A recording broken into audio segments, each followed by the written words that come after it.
Good dawn everyone, welcome back to your beloved Crazyhouse chess speedrun, where no one actually knows what the house is doing here. And without any further ado, let's get into today's content. First game we get a 1600 rated from Poland. E4. Knight f6. I actually lost count how many times I have tried going for the Alec in defense. And it still doesn't work. That blunders a pawn though.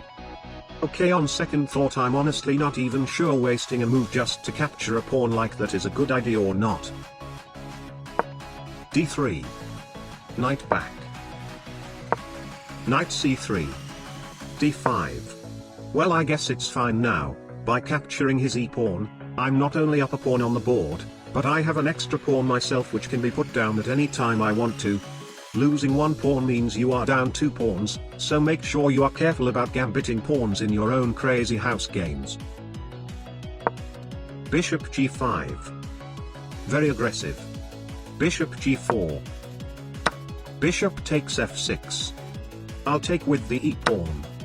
Ha! Now we're catching up on developments. I guess he'll try to give a check or something to slow me down. Queen e2 check.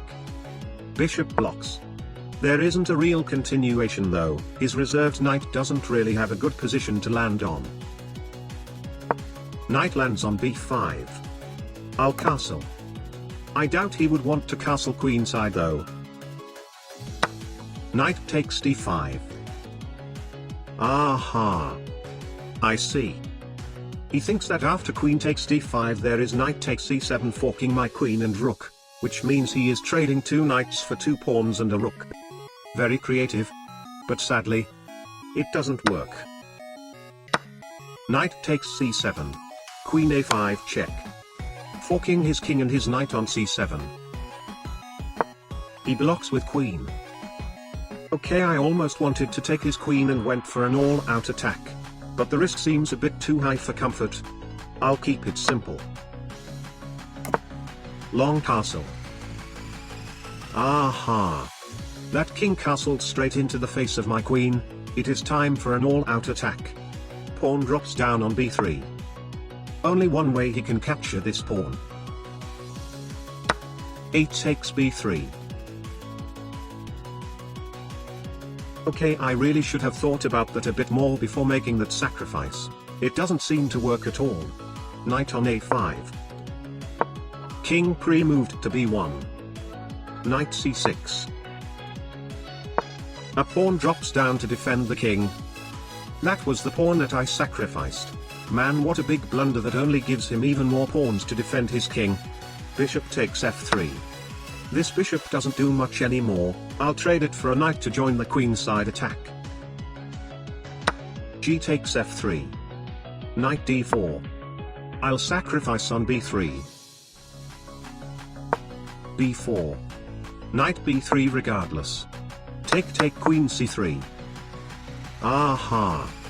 Suggesting a queen trade while his king is under attack is obviously just asking for trouble. Of course I'll take his queen.